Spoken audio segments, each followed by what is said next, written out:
Roman consul Marcus Licinius Crassus, a member of the first Roman triumvirate and the wealthiest man in Rome, has marched his large army of 43,000 soldiers directly through the deserts of Mesopotamia.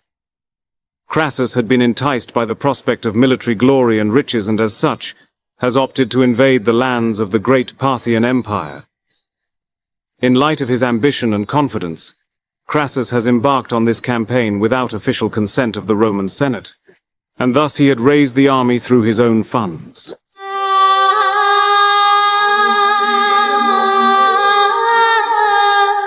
Another major factor that enticed Crassus to embark on this campaign to invade Parthia was the expected ease of the campaign. The Roman legions had easily crushed the numerically superior armies of other eastern powers such as Pontus and Armenia, and Crassus expected Parthia to be no different.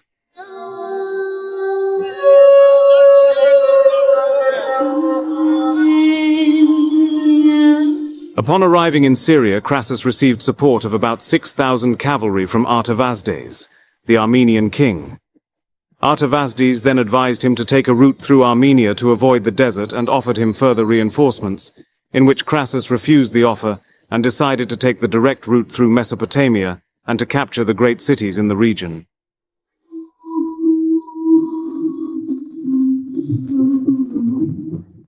In response to this unprovoked invasion, the Parthian king, Orodes II, divided his forces and took most of his army, mainly infantry, with foot archers and a small amount of cavalry, and invaded Armenia to punish them for their alliance with the Romans. Orodes then sent the rest of his forces, an all-cavalry force, under the command of Spabod Surena, to scout out and harass Crassus's army.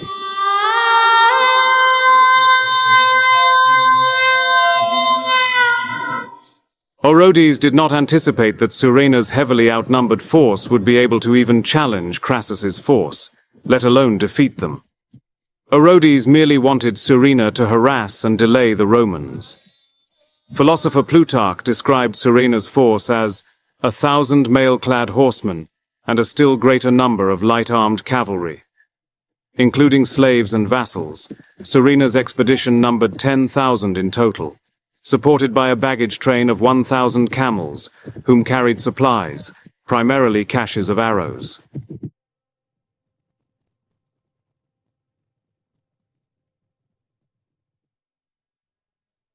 After being informed of the presence of the Parthian army, Crassus's army was panicked. Crassus's commanding general, Cassius, recommended that the army be deployed in the traditional Roman fashion, with infantry forming the center and cavalry on the wings. At first, Crassus agreed, but he soon changed his mind and redeployed his men into a hollow square, each side formed by 12 cohorts. That formation would protect his forces from being outflanked, but at the cost of mobility.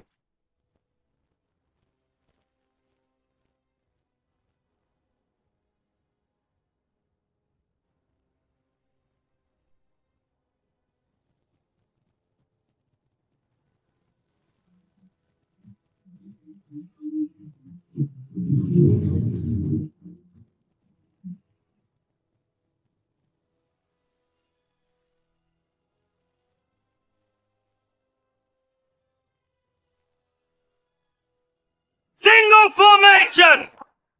The Parthians had been stalking the Roman army and, completely oblivious to Crassus and his men, they had walked right into a trap. The two armies would meet near the town of Carrhae. The stage was now set. Surena sprung his attack. The Romans lifted their shields and braced themselves for what was to come. Surena ordered his heavy cataphracts forward to charge the front of the Roman lines, whilst the bulk of his force, consisting of horse archers, encircled the Roman position, trapping them in place.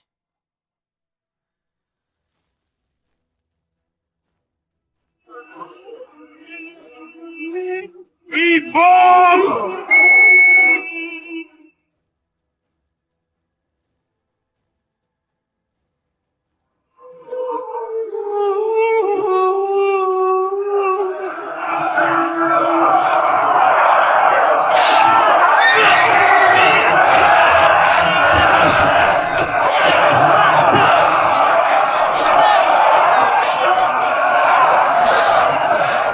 The Parthian cataphracts, after loosening up the Romans' defensive formation, withdraw in good order.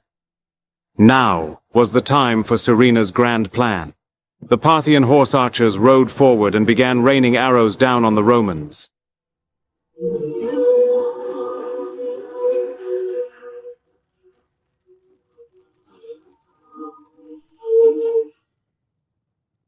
Completely surrounded from all sides by swift riders, the Roman infantry were not quick enough to pursue the Parthian light cavalry and were forced to stay in formation.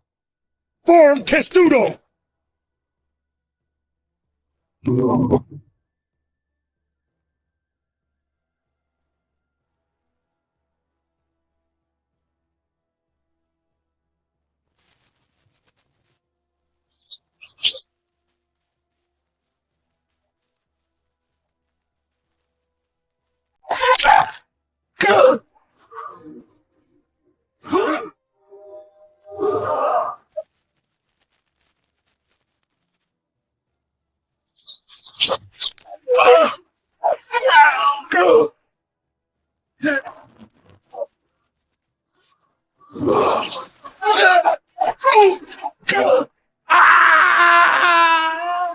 The Parthian horse archers continue their onslaught, although the Romans' shield and armor is mostly effective at repelling the arrow fire.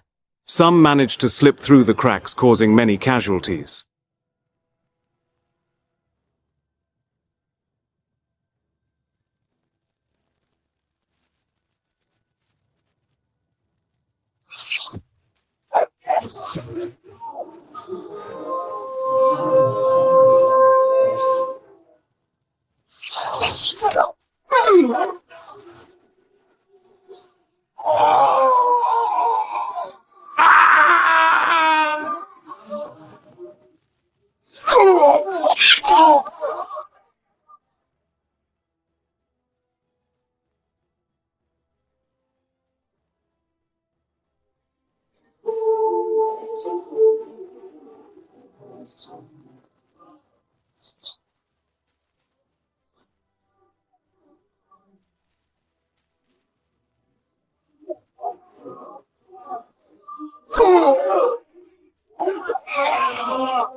Crassus assumed that his legionaries would stave off a few arrow volleys before the Parthian horse archers ran out of arrows.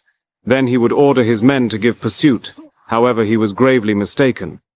For Surena was well aware of Roman military tactics, and in preparation for the battle, he used his large caravan of camels to carry caches of extra arrows, which he then used to resupply his horse archers on the battlefield. The Romans were now trapped under continuous immense arrow fire and could not endure this assault for much longer. Upon this realization, Crassus dispatched his son Publius with a few thousand cavalry and infantry to drive off the horse archers. The horse archers feigned a retreat and drew Publius's force further away from their main force.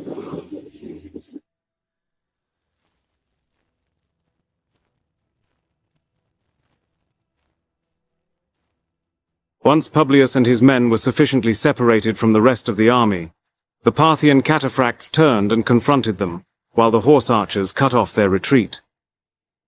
In the ensuing combat, Publius and his men fought bravely, but their inferiority against the heavy Parthian cataphract was evident.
They eventually were surrounded, and Publius committed suicide as opposed to being captured while the rest of his men were slaughtered. Crassus, unaware of his son's fate but realizing that Publius was in danger, ordered a general advance. He was confronted with the sight of his son's head on a spear. He fought!